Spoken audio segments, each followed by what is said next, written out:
Hey, good morning, it's John Gillen at your morning NewsWire at Stansberry Research. We have got Monday, November 11th.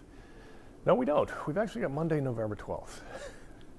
All right, I think the biggest headline is the White House is going to issue export controls, possible indictments, and other tools to battle Chinese intellectual property theft. So it's all about the G20 meeting, which is later in the month, right at the end of November, early December, to try and get some kind of trade negotiations going again. I found it interesting that Alibaba, they had their Singles Day yesterday, record sales, and the stock's flat this morning, so no one rushing in to buy China. Negative midday in the European markets, a lot of conjecture about where Brexit is in talks, and the European Union versus Italy on Italy's budget. We talk way too much about this, but Italy can no more get a budget together than Johnny Depp can. The euro has traded at a 16-month low, and the dollar has rallied. Oil's up for the first time in 11 days. The Saudis say that they will cut production by half a million barrels a day.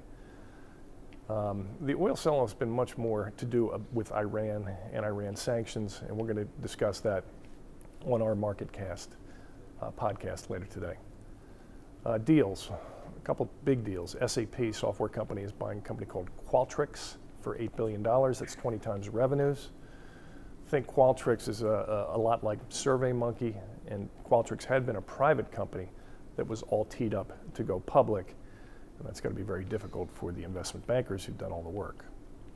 Also, Elliott and Veritas are combining to buy Athena Health. That's ATHN. It's been rumored for quite some time. Let's go back to Friday for a second. The producer price index was much stronger than expected, which means costs are up. That's why industrials fell again. And the Fed appears to be on the path to raise rates in December, which is kind of brutal.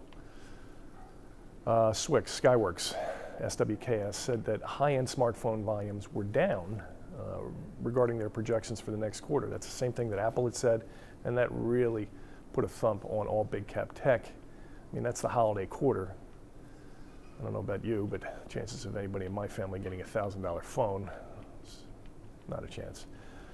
Other headlines, there's been a ban on menthol cigarettes, thankfully. That's British American Tobacco, BAT, cratered, down about 15%.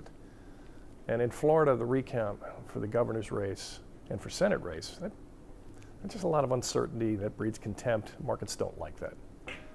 So it is Veterans Day. We thank you, all those veterans, and in particular my niece Kate, who served in Iraq for 18 months. Love you, Kate. Thank you.